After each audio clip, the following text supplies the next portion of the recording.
Hello, all, and welcome to week 3 of our English 102 class at Columbia College. I hope you guys have had a good week. I have responded to everyone who has posted their draft so far. It is 4:55, so I probably finished about 4:30, I guess. So if I haven't gotten to you today or tonight, I will get to you in the morning and make sure you have feedback on your draft. Wanted to cover a few things with you guys. First of all, is going to be taking a look at the task for this week. Oh, I already caught a mistake. Look at me. Always, always, always. Gotta have something. So, you'll be watching this video that I am recording right now, which is the week 3 lecture video. You have several required readings today or this week. One is chapter 4, is particularly the comparison and contrasting section, pages 65 through 67. So if we take a look at that, this is the exact type of paper that you're going to need to write. So this section in the textbook gives you specific detail on what you might be doing with that. So you can select your own poems again or your own short stories. I would suggest avoiding the ones we've already done because, as you know, I give you extra analysis on that. So I really want to see what you can accomplish. And for those of you who are doing such a good job writing your own work and not AIing it, I appreciate you more than you will ever know. It has been very refreshing to read the non AI written essays that have been drafted this week. So, anyway, we're going to be working on comparing and contrasting. And the thing is that you really need to find a connection between whatever it is that you're reading. So, comparing and contrasting something, you want to consider what is being asked of you. And you have, in order to find a comparison, you have to have a link. There's got to be something that connects the two of them. So I don't agree necessarily with the book when it says that A Doll's House and the Lottery are not similar, but I could find some threads, but that's just me. I'm weird. But they specifically talk about looking at the poem My Last Duchess and comparing it with After Death. They give us the background here on the author for After Death and an analysis of that. And then they also have a sample paper here. Now, keep in mind that just because it's a sample paper does not necessarily mean that it is perfect. It just means that it is a good, solid sample. It does not mean that it is a 100. So that's something that you need to keep in mind. But I will point out they do have the works cited. They do have the hanging indent here. So, and it's also in alphabetical order, which is part of MLA.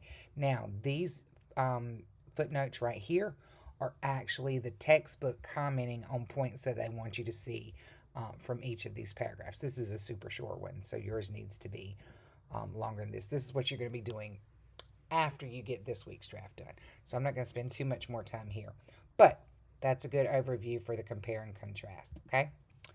So you'll also be looking at the student essay in chapter 5. And let me see if I can get to that. It was page 80. Oh, wrong thing. Let's see if I can do this correctly. Huh? Anybody giving me some? So let's see. They've got Chopin right there. Some of you did The Story of an Hour. You took a look at that. So here we go. It starts on page 81. Good Husbands in Bad Marriage. So this is a sample also of comparing and contrasting some stories and learning a little bit about the information that's revealed in those stories. If you, I know one of you guys did The Story of an Hour. And most people do pair it with the yellow wallpaper for comparison. It does tell us a lot about Victorian behavior towards women at the turn of the century. So, might be something interesting if that's your thing. But a lot of times, it's really easy to find poems that both connect to love or both connect to death, and that's why in last week's lecture, when I showed you um, looking at things thematically, that would help you find a couple of things to connect. So that'll probably really be really good. So if you're going to, we can go back to the, let me go back to the table of contents, and we were looking for, where was it that we saw that? Selections by forms and themes. So going back in this, you can look for topics that interest you, and this might be the best way to go for your compare and contrast going forward. So just keep that in mind. So one of the things that you are going to read this week is the short story Everyday Use. It is about a mother and her two very different daughters and how they see tradition. So it has a slight connection to the lottery and the idea of tradition in the lottery versus the idea of tradition in everyday use, as well as family structure. So, everyday use, for those of you who are not familiar with the term, I grew up knowing that we had everyday use china and then we had Christmas china. So, guess when the Christmas china came out? Once a year. My mother kept a whole shelf dedicated to the Christmas china that we only ate on once a year. But if it was everyday use, it got used every day. But you did not touch the good china in place of the everyday use china. So we have this idea that it's always available. It's something that's there. It's worn. It's been around a while. It's traveled. It's seen things. And then you get into the things they carried, which is, for me, phenomenal writing. One of you wrote about PTSD and understanding from the veteran perspective. And you might find that very interesting with the things they carried. So I was in a car accident when I was a junior in high school, and I totaled my car. I am alive and well and uninjured 40, 35 maybe years later. We won't talk about how long ago that was. But I had an epiphany in comparing that event to the things they carried, because um, today's woman might not understand this as much as the woman from 30 years ago. But now I've got my address book in my phone, and I've got my calendar in my phone, and I've got my phone in my phone, and I've got my everything that I need is all in my phone. I've even got a calculator in my phone. But 35 years ago, I was carrying a purse, and in that purse, I had a checkbook, I had a wallet, I had a mirror, I had at some point I did have a flip phone, but I had a calculator, I had a pen or a pencil, I might have even had a ruler, I had a date book, a calendar, I had an address book that kept all of my friends' information in there. And I even usually carried around a photo album. So, like 9 or 10 things were in this huge purse of mine. And now, thanks to convergence, we have everything all in one in a cell phone. But when you think about this, and you think about this idea of what they carried, and you start looking around at somebody's environment or what they're in or what they have with them, it really tells us something about this person. So the same holds true with everyday use and the objects that you'll see in there. But what you see in the things they carried, so like going back to my wreck, I remember getting help to get out of the car, and I stood around waiting on actual help like EMS and people to arrive, and I saw all of my stuff laid out in front of me. I saw tap music and sheet music from my piano lessons, and I saw my volleyball, and the radio was still playing, and it was right before Halloween, and it was playing like Halloween creepy, weird songs and some of the silly stuff too, like Monster Mash. And just all of my stuff was spread out in the back of the car, on the ground. It had just flown out everywhere. So, knowing those details, what does that tell you about me as a person back then? So, when we think about that and we look at the space or the setting or the items that are with us, and we talked about symbolism with the lottery, then we really need to take into consideration what that tells us about the people, too. So, you're going to see that very carefully done in everyday use and the things they carried. So, you will also submit your final draft of your close reading. And again, I've given you the feedback on that. You have an initial discussion post that's due from this reading. And then your reading annotations are from everyday use and the things they carried. So those will be your graded assignments this week. So I wanted to talk to you about a few of the things and some of the ways to approach. So some of you have been a little bit concerned because you don't have access to a printer, and there are plenty of ways to get around not having a printer when you annotate. One is by simply using notebook paper. You can use that form that I shared with you the first week and just putting in a plus minus, or you can transpose that form onto a sheet of notebook paper. Another is, and so I took the love song of J. Alfred Prufrock, and I told you guys last week this was the first poem I ever understood. But I took this poem and I just copied it into a table. So each stanza of the poem has a separate box. And so I did that to show you that it's okay, as long as you're holding true to the whole poem and this, that, and the other, that you can still do some things digitally. So, for example, let's start over here. So you start out with this, and I'm going to guess, now I do actually know, but I'm trying to assume ignorance here, that this is probably Italian or French. I'm not super sure. I know it's not Spanish, and I know it's not Latin, because I know both of those. But I do know that I know some words in here, or I can guess on some words. So I might type credesse, might have something to do with credibility or believability. Does that have to do with being credible? I know that. I know that riposta has to do with some type of response or answer or something like that. Think about a response. Reposting. Get it? Really. Language is so much fun. I also know, let's see. I know questo has to do something with a question or a wondering or something like that. And let's see. Vivo has something to do with life. And vero has something to do with truth. And I think Tima has to do with time.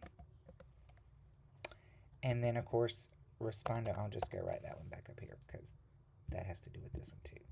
So I'm going, well, it might not want to go. Okay, let's go here. Respondo. So these are some assumptions that I am making about this. Now, obviously, go Google it. I've even got it done for you. Well, I did have it done for you. Where did it go? Maybe it's not there. I did have it up, y'all. I swear. But let's see if I was right or wrong. Let's see what we got.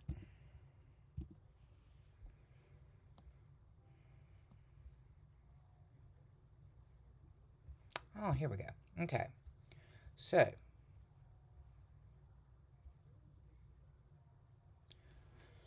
okay. Credible wasn't right, but response was. To one perhaps returning to the world. Oh, I did know what Al Mundo meant because we're in IB school. Dang it. This tongue of flame, oh, that makes sense, would cease to flicker. But since up from these depths no one has yet returned alive. Oh, got life. Not, knew that one too. If what I hear is true, oh, I had truth. I answer without fear of being shamed. So, okay. I said time, but then we had a response too. So, answer. So, I didn't do too bad on my guessing there. So we've got something going on here. Now, I also know that this is the background from Dante's Inferno. And this is just me knowing what I already know. But again, Google, it's okay.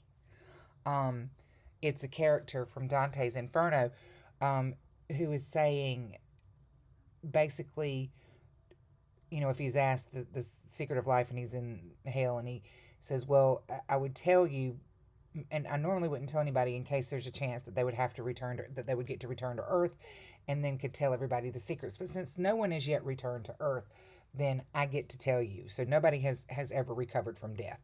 So I can go ahead and tell you what the secret of life is, kind of thing. So that's the feel that we get from this character speaking. So, okay. We have, when we start out with the first English here that T.S. Eliot wrote, we find out that our speaker is with somebody else and they are traveling down a road. And we have some very strong words here, like this etherized. Oh, why is my. Y'all, I don't know why my thing is doing what it's doing. Okay. Let's go over here. Etherized. I mean, that's like dead on a table. Let us go through certain half-deserted streets. So, deserted streets, is that like lonely? The muttering retreats of restless nights and one-night cheap hotels. The imagery of one-night cheap hotels.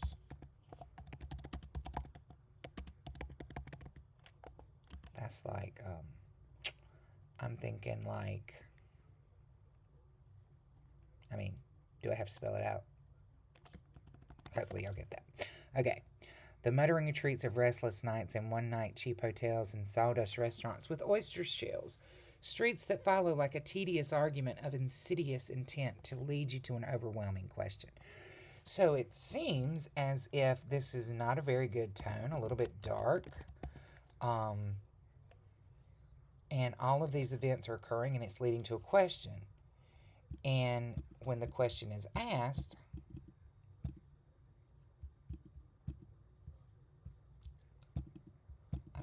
seriously. When the question is asked, what is it? Our character, Prufrock, is like, don't ask that question. So it doesn't matter. So let's just go ahead and go and make our visit. So Prufrock is rushed. He doesn't really want to be there or answer or be bothered by a question. And he's like, let us go and make our visit. Now, where are they going? They're going in the room. The women come and go talking of Michelangelo. So, they're talking high end, but, I don't sit around and talk about Michelangelo artwork. So, what kind of party is this? Or what kind of event is going on here? And notice that I'm chunking this. I haven't tried to link all of these ideas together.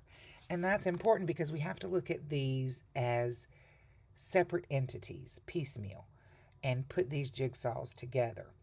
So in this stanza, the yellow fog that rubs its back upon the window panes, the yellow smoke.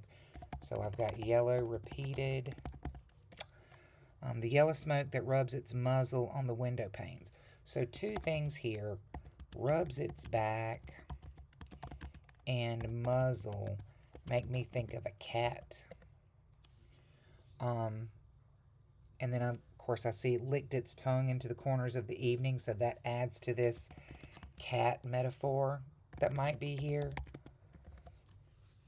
Lingered upon the pools that stand in drains, let fall upon its back the soot that falls from chimneys, slipped by the terrace, made a sudden leap, and seeing that it was a soft October night, curled once about the house and fell asleep. So I definitely have an image of a cat here, roaming at night. The dark soot. The cat sleeping. So I'm getting this picture of this alley with this cat. And it's not the greatest neighborhood because we've got these one night cheap hotels going on, that we saw earlier. So, and indeed there will be time for the yellow smoke that slides along the street, rubbing its back upon the window panes. There will be time. There will be time. So we have time repeated. That's obviously got to be important. It's repeated at least 3 times in the first 2 lines. Pun intended on times and the 3 times.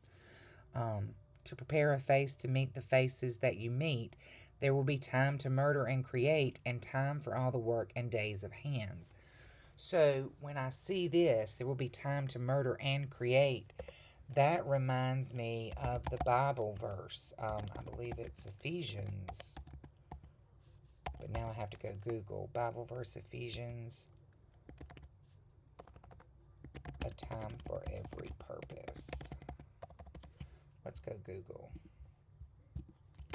Bible, a time for everything. We'll go with it. Oh, look at me. It was Ecclesiastes, not Ephesians. I had my E's right. Let me go fix that.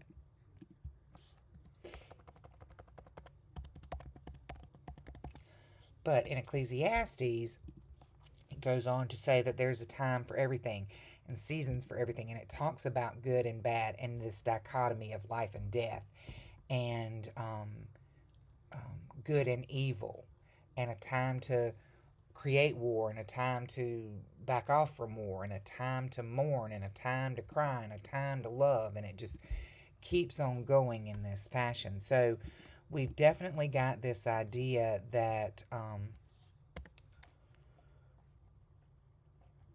the dichotomy of time, I think, is a good way for me to put that, dichotomy of time.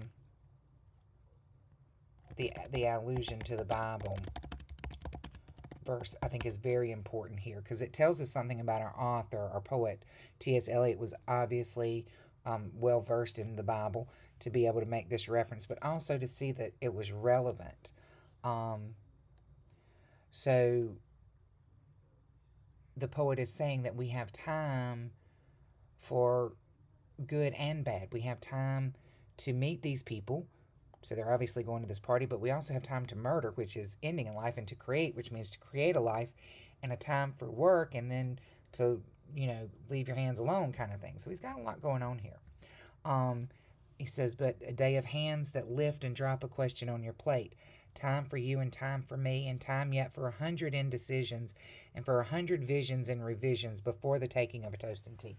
So we got plenty of time before this party starts. There's all kinds of time. Everything. So why is he meandering around about time? Like, why is that going on before they get to this party? And then he repeats. So again, here we have repetition of this line where he's talking about these women who are just kind of, it's all surface level, right? We're not getting into the depth of anything. They're just talking of Michelangelo, talking surface level stuff. They're not getting into anything of substance. And here we go again. And he says, and indeed there will be a time to wonder, do I dare? And do I dare? So he's asking this question to himself. Do I dare? Do I dare do what? Time to turn back and desert and descend the stair. So should he stay or should he go? Are those questions that we ask ourselves? With a bald spot in the middle of my hair. Now, this is really interesting because it describes something about him. Not immediately attractive. Now, funny coming from me now. Who's married to a bald man? But that's a different story. And notice in parentheses here, almost like a little side note to himself. Instead of these people talking about what he dares do or this, that, and the other, they're going to be pointing out his bald spot. How is his hair growing thin? My morning coat, my collar mounting firmly to the chin, my necktie rich and modest but asserted by a simple pin. They will say, but how his arms and legs are thin. So he's showing a little bit of frailty. Does the baldness and and frailty suggest older age? What is this time? Has he already wasted a lot of time? What's going on here? And one of the most famous lines, do I dare disturb the universe? In a minute there is time for decisions and revisions, which a minute will reverse. So, do I dare disturb the universe? Well, the universe he's currently in is attending a party where more people are going to be worried about looks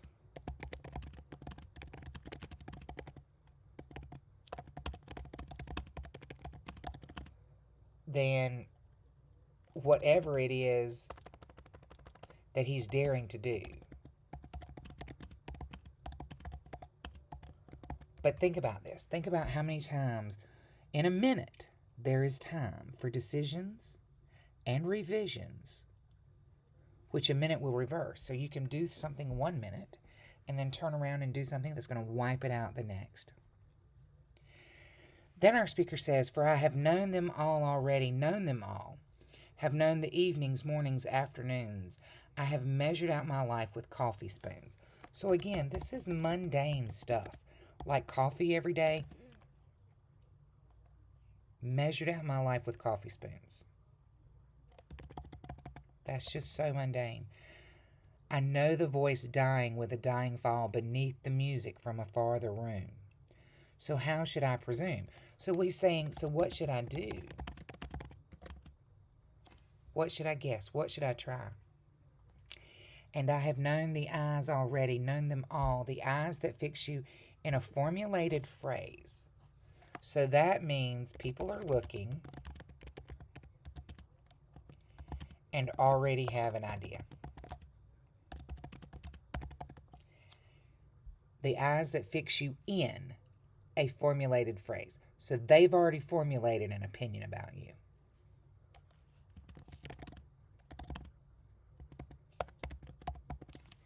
And when I am formulated, sprawling on a pen, when I am pinned and wriggling on the wall, keep in mind, guys, this is talking about like being a bug under a microscope. Pinned to the wall.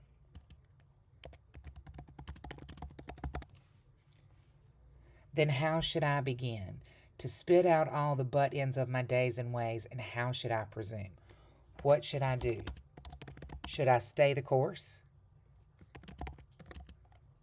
Stay in this universe or step out? Do I dare disturb the universe?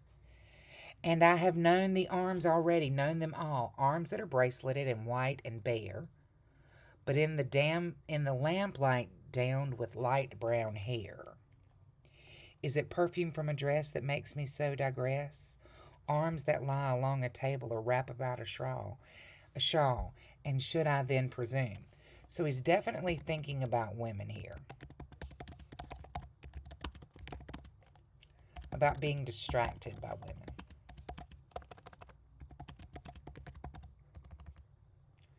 And he says he's already known them all.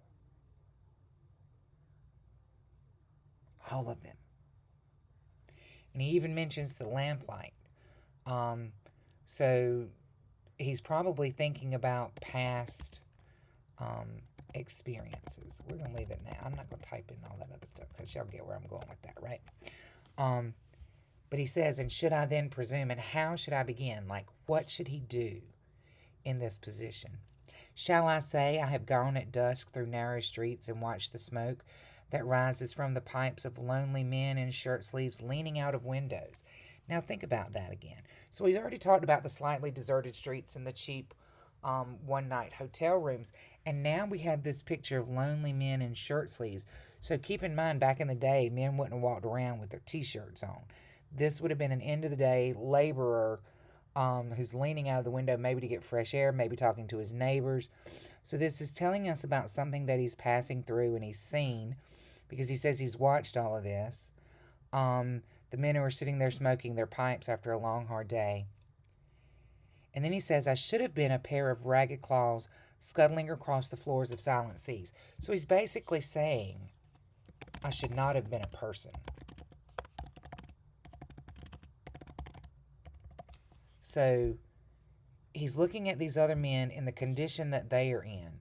And then he's sitting here thinking maybe he shouldn't have been this after all. And then he says, in the afternoon, the evening, sleep so peacefully, smoothed by long fingers, asleep, tired, or it malingers, stretched on the floor here beside you and me. So, party's over. They're now stretched on the floor. So keep this going on in your head. Should I, after tea and cakes and ices, have the strength to force the moment to its crisis? So what do I do now? Where do we go from here? What do I presume? But though I have wept and fasted, wept and prayed, though I have seen my head grown slightly bald. So there he is again, talking about his looks. He is still focused on his looks. And then he also makes this reference to, he has seen his head grown slightly bald, brought in upon a platter. So this is also a reference or an allusion, I'm going to actually use that word, allusion to John the Baptist, having his head served up on a platter. And he says, I am no prophet, and here's no great matters. I don't matter, it's not important. I have seen the moment of my greatness flicker. So his greatness has now passed. Is he over his prime? Has his time come and gone? What is he questioning? And I have seen the eternal footman hold my coat and snicker. And in short, I was afraid. Now, the eternal footman. I'm just going to give you this one. Death is the eternal footman. But we know, based on the capitalization, that it's personification of something. So death, he says, I have seen death. It's held my coat and it's laughed at me. And I was afraid. And then he asks himself, would it have been worth it after all? After the cups, the marmalade, the tea, among the porcelain, among some talk of you and me, would it have been worthwhile to have bitten off the matter with a smile, to have squeezed the universe into a ball, to roll it towards some overwhelming question? Would it have mattered if I had tried? Whatever this big thing he's talking about, would it have mattered if I had tried? If I had, let's say, removed his mask, right? Like these trappings. This would it matter if I had tried and removed my cloak so you can, see to see the real him, the one that dares, the one that's curious, the one that's wondering. To say I am Lazarus, come from the dead. So Lazarus is another allusion to the Bible. Lazarus rose from the dead. Come back to tell you all. I shall tell you all. If one settling a pillow by her head should say, that is not what I meant at all. That is not it at all. So, he's thinking about this woman laying beside him. And she's like, wait, that's not what I'm talking about. So he's thinking, do I say these things that I feel and risk being brushed off? And would it have been worth it after all? Would it have been worthwhile? After the sunsets and the dooryards and the sprinkled streets, after the novels, after the teacups, after the skirts that trail along the floor, and this and so much more. It is impossible to say just what I mean. So he can't find the words for what he really wants to say. But as if a magic lantern threw the nerves in patterns on a screen, would it have been worthwhile if one, settling a pillow or throwing off a shawl and turning toward the window, should say, that is not it at all, that is not what I meant at all? So again, he's going to try to be him, he's going to try to do what he wants to do, but he thinks he's going to be shrugged off and ignored. No, I am not Prince Hamlet, nor was meant to be. So that's an allusion to Shakespeare's Hamlet.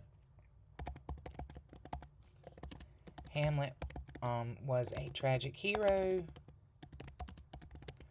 whose uncle killed his father and then married his mother, and then there was a whole semi-incestuous scene between Hamlet and his own mother, and it gets really, really dark, and there's a girlfriend, and she goes to a nunnery and dies, and Shakespeare ends up killing everybody in the play, because that's what Shakespeare does.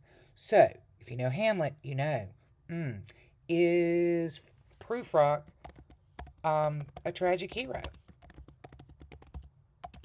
And a tragic hero is just the one where, God bless him, he tries, but he doesn't get what he wants. He still gets punished.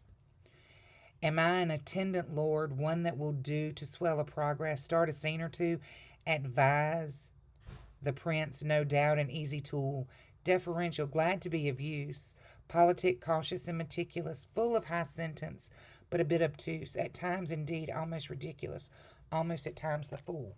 So he's saying he's not a hero. He's the fool. He's the sidekick.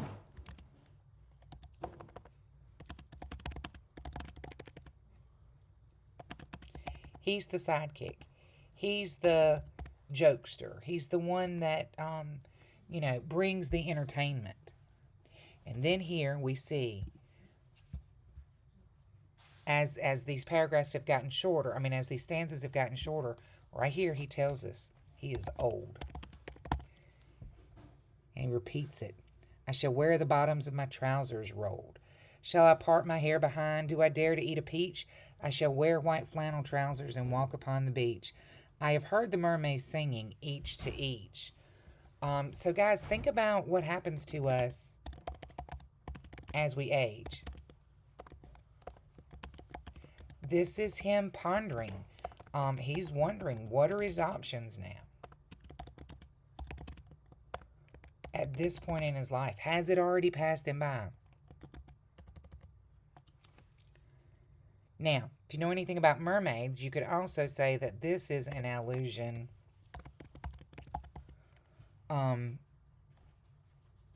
to the mermaid singing could be an allusion to another tragic hero, Odysseus, who escaped the mermaid singing. Because think about the sirens. The sirens were mythical creatures that would sing, and their song was so beautiful, men would jump overboard and try to get to the mermaids and would die in the water. So, but he did survive the mermaids. So, he survived. But he says right here, I do not think they will sing to me. He is not important enough. He is not important enough for the mermaids to waste their time. Think about that. Isn't that sad? I have seen them riding seaward on the waves, combing the white hair of the waves blown back. When the wind blows the water white and black, we have lingered in the chambers of the sea, by sea-girls wreathed with seaweed red and brown, till human voices wake us and we drown. So what happens with drowning? Death.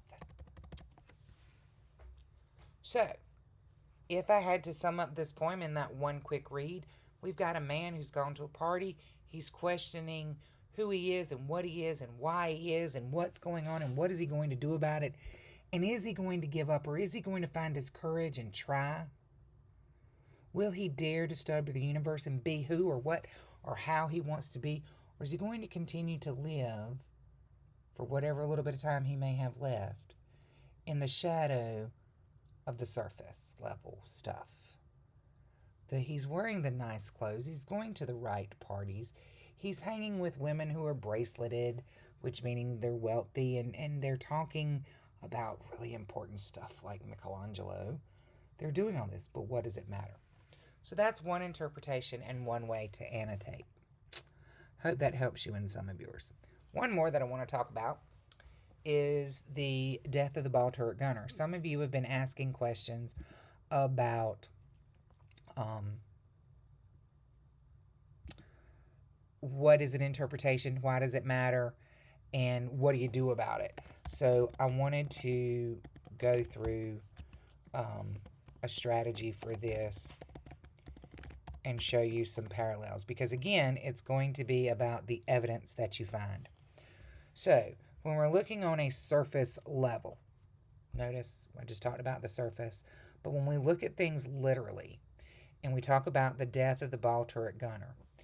This would have been the gunner, and there was a ball underneath the World War I planes.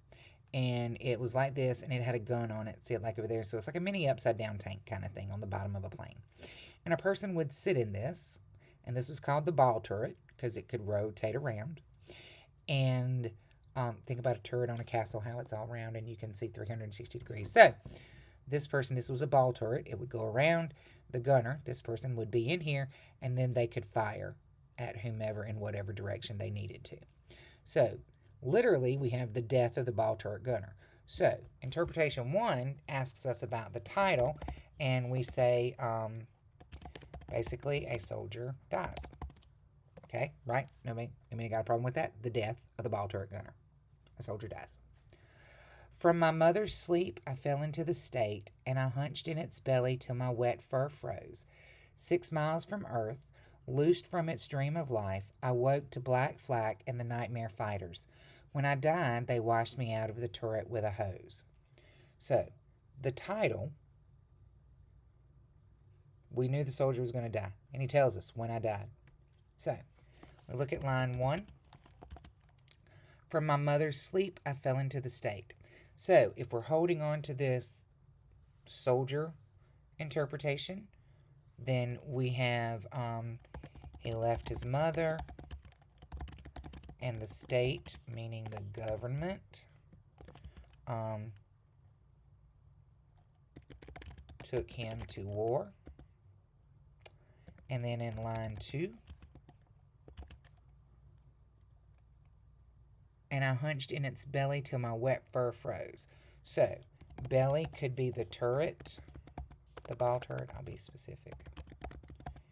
And the fur, keep in mind, think about flak jackets of the World Wars I and II, fur-lined jackets.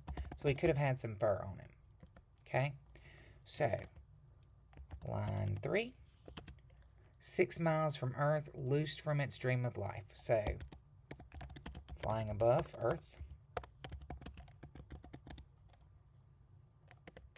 I woke to black flak and the nightmare fighters. So, line 5 is war in the sky. I mean, anybody disagree with that? Black flak and the nightmare fighters. And then lines 1, 2, 3, 4. Oh, I can't count. 1, 2, 3, 4. This should be line 4. I knew I was feeling something weird. Why didn't y'all catch me? I blame y'all. It's okay. Line 5. When I died, they washed me out of the turret with a hose. So, soldier dies. Army, or I'm going to say military. Military washes his remains out of the ball turret. Basically, so probably another soldier can go in and do it all over again. Now, when I look at all that and I think about what does this mean? War doesn't care that its victims were people. How could I get that? Well, let's see. Son taken from his mother, fell into the state. He's hunched. He's, and it would be cold up there in the sky too. So till his wet fur froze, so suggesting that they don't care about him being in the elements. And he didn't even get an honorable death, right? Well, he did probably, and I'm sure that they would have buried him right or whatever. But when I died, they washed me out of the turret with a hose. So this can be absolutely talking about the uselessness of war, or how war is just so repetitive and inhuman. So that's one interpretation. So, interpretation 2 is quite interesting. Some people have said that the death of the ball turret gunner is a metaphor for abortion. Now, wait, hold, hear me out. Line 1. Mother to state. State makes the decisions. So, where are we right now in this world? Just a question. Line 2. Hello, hunched in its belly till my wet fur froze. So, like just rolled up in there. And the wetness of the womb. I can't spell. Line 3. 6 miles from Earth, loosed from its dream of life. So, think about the birth canal and dreaming of life, like to be born. But what happened? I woke to Black Flak and the Nightmare Fighters. Birth was not what?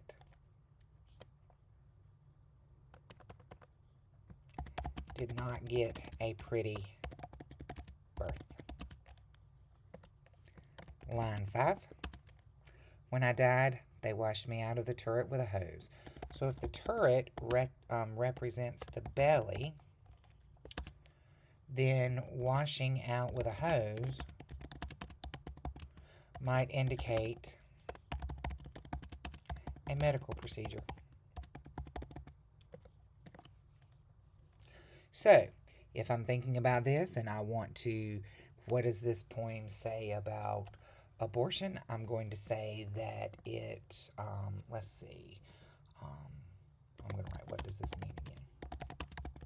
So if we're thinking about this in terms of abortion, it means that abortion is clinical and unfeeling.